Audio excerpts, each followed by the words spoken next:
Welcome to the Killer Innovation Show, the longest continuously produced podcast in history. Each week, Phil McKinney brings you the insights and strategies to amplify your creativity and innovation skills. Here's your host, Phil McKinney. I just got back from 2 weeks in Silicon Valley.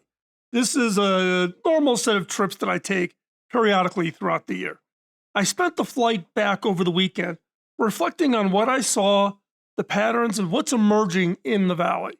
Now, everywhere I went, when I thought about the history of Silicon Valley, there are billion dollar companies today, what we think are the tech elephants out there that started as ideas that everyone thought was stupid. Think about it. Twitter started off as, quote, just a breakfast update, if you know the early days of Twitter. And in fact, before Twitter became Twitter, do you know what it was called? It was called Odeo, and it was a podcast directory. And in fact, this show, my Killer Innovations podcast, was one of the first shows listed on Odeo. I got to know the Odeo guys really well in their early development phases. Apple came in, started Apple Podcast, wiped Odeo out. They took an internal development tool, which was kind of crude, and released that. That's what became Twitter. And early on, it got known as for breakfast updates. Google was viewed as just being too simple. And Facebook in the early days was only for college kids. Yet these worst ideas became some of the biggest winners out there. Now, ultimately, there's a hidden pattern here that most people miss, and missing it could cost you that next breakthrough. Now, let me show you the patterns that I've kind of teased out over my years, being both in Silicon Valley, but having been in the tech industry. So, what's happening right now? Here's what made this trip so revealing. Saturday, when I was at San Jose Airport, I spent 30 minutes watching all the digital ads at the terminal that I was flying out from to come back to Denver. I saw ads from Cisco, ServiceNow, Zoom, you name it, NVIDIA. Those were the ads that are continuously running on these big digital billboards at San Jose Airport. What I noticed was every single ad screamed AI, and everybody was trying to out AI each other. Now, this is an echo from the past. I've seen this exact pattern before. During the dot-com boom, every company suddenly became an online-first, online-focused company. Millions got funded just for adding .com to their story. Now, we know where that ended with the dot-com bust, and companies being wiped out, and hundreds, if not billions of dollars lost. Now, today, any idea without AI is viewed as outdated. You can't get funding, you can't get support. But here's the thing about real breakthrough ideas. They never follow the crowd. So let's talk about this from really tearing apart what is going on here. While everyone chases the same trend, the real breakthroughs are happening in the opposite direction. They look terribly initially, not because they are terrible, but because they violate what everybody thinks is smart right now. Now, I've identified 3 specific ways breakthrough ideas get dismissed, and each one reveals how to spot the next big winner. While everyone else is following the herd, this is what you want to think about. So what's the pattern number 1? The useless trap. Now, let me give you a little context here. These are ideas that seem to solve no real problem. So Twitter, for example. In the early days, every morning, everybody would tweet out what they had for breakfast. But who cares? Investors could not see the point. It seemed completely useless. Now, what it was is there's a hidden truth in here.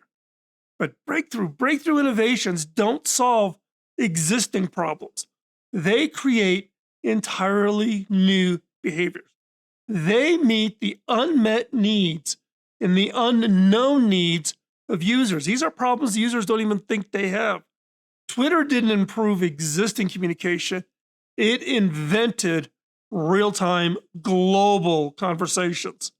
So while most people ask, what existing problem does this solve? You should be asking, what new human behavior could this enable? Now, what are some of the Silicon Valley evidence of this? So, I was walking through Palo Alto these past 2 weeks, and you think about it, you see all the companies out there. Like, for instance, Airbnb seemed insane when it first came out. You were staying with strangers. You would literally, if someone had an extra bedroom, while they were still living in their house, you would stay in their house. You would see them in the kitchen. You would hang out with them. Total strangers. Now Airbnb, with its model, and in fact, with real estate investors focusing on building homes and having homes in the rental market for Airbnb, now it's just completely normal behavior. Now, this pattern repeats everywhere. But let's move on to pattern number 2, the too simple trap. Now, this is about ideas that seem embarrassingly basic. You're like, oh, that's obvious. There's nothing there. There's no IP there. This pattern of overlooking because of simplicity. The poster child for this is Google. Google was just a white page with a search box. Yahoo page crammed everything onto their homepage. They knew they had your eyeball. They wanted to give you as much information on the homepage. Google literally looked unprofessional, incomplete, an idea that was just an early nugget. Now, the hidden truth is simplicity isn't a lack of sophistication. It's literally the hardest thing to achieve. When you design something so that it is insanely simple to use, that signals to you about how much effort and how much thought goes into the design. Google eliminated complexity everybody thought was necessary. The standard was the Yahoo page. Google came in, totally disrupted. So while most people are asking, where are all the features? I need more features.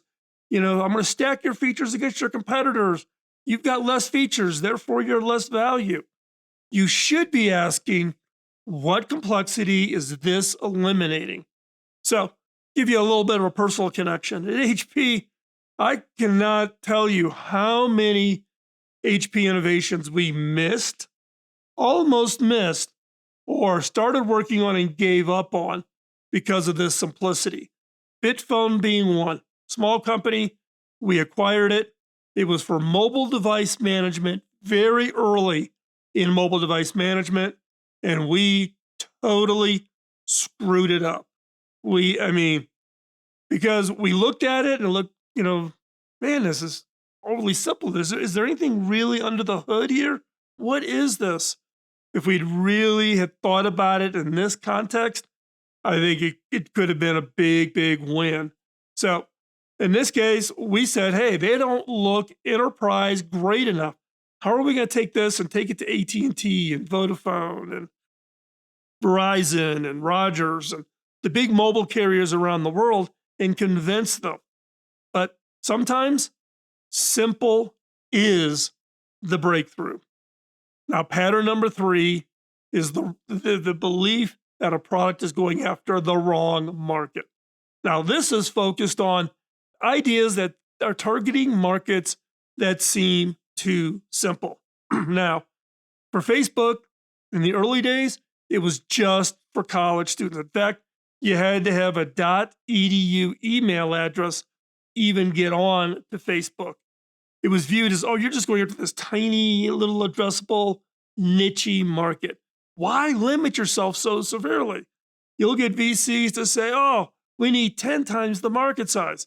At HP, when we had startups would come in and pitch me, we had kind of this mindset, which is totally wrong, that you got to come in with $1 billion idea right out of the gate. You're not $1 billion day one.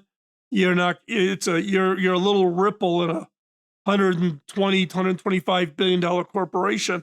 It's a non-starter. Wrong. So Breakthrough innovations don't serve existing markets. What they do is they eventually create entirely new markets. Facebook was going after, didn't target social media users. There weren't any yet. They got the college students hooked on it and then went from there. As those college students became employees and took it back to their families and their friends, that's how Facebook was able to build a groundswell. But they weren't going after a market that existed. Social media didn't exist, but college students wanted to stay connected and communicate with each other. So while it looked like a niche, it literally was creating an entirely new market. So while most people are asking, how big is this market? What's your total addressable market? All the questions you get from your leadership or investors or whatever, what you should ask is, what market could this create? So think about it. In the case of Silicon Valley, every billion-dollar innovation I've seen emerge over my career started by creating markets, not serving them. And this pattern is consistent across decades. You can go all the way back in the Valley, back to the PC market. The PC market didn't exist. You had to create the market. So here's really, I'm going to boil this all down to 3-question filter. When you are looking at new ideas, here are the 3 questions you should ask. 1, what new behavior could this enable? 2, what complexity could this eliminate? And 3, what market could this create? When everyone else sees stupid ideas, use these 3 questions to force yourself to look a little bit deeper, to go and look at it more closely. Don't be the ones like me when I was CTO at HP and made the mistake of overlooking ideas because they weren't big enough. They couldn't address an existing problem. All of the traps we get ourselves caught in that drive bad decisions. So, and right now, everyone's out there racing to add AI to their pitch. It's a perfect example. So, following that exact same playbook as the dot-com bubble, and I'm telling you, I'm getting worried about AI is turning in, there could be a bubble that we're emerging. But that next breakthrough is probably something completely different. So, while others chase trends, you get to spot the real opportunities. The ideas that seem too simple, too focused, or niche, or too different. That's where the billion-dollar breakthroughs hide. The biggest breakthroughs often look like the absolute worst ideas. Twitter, give me a break. Especially when everyone else is following the same trend, such as AI. The question I have for you is, will you have the courage to recognize them before it's obvious? So, what stupid idea have you seen that everyone dismissed but later became huge? Share your observations in the comments below. I read every comment and I reply to 95% of all the comments posted on all the different social media platforms. So if today's episode, if it changed your thoughts about innovation or how you should think about, not dismissing, quote, stupid ideas too early, how about hitting that subscribe button, give us a thumbs up, and hit the bell. We need to feed into the algorithms so that the episodes get seen by more people. I'll help you spot that next breakthrough that everyone else catches on, but you have to subscribe to stay up to date on everything that we're producing. For decision frameworks, all the tools, all the guides to spot breakthrough innovation, check out my Substack studio notes. The links are over there, and everything is downloaded for free. So as I wrap up today's show, this is a shorter one. I'm just trying to squeeze it in here. But until we get back together, keep questioning what everybody else thinks is obvious and stupid. The breakthroughs are hiding in plain sight. We'll talk to you next week. Bye-bye. Podcasting nonstop since 2005, this has been the Killer Innovation Show on the Innovators Network.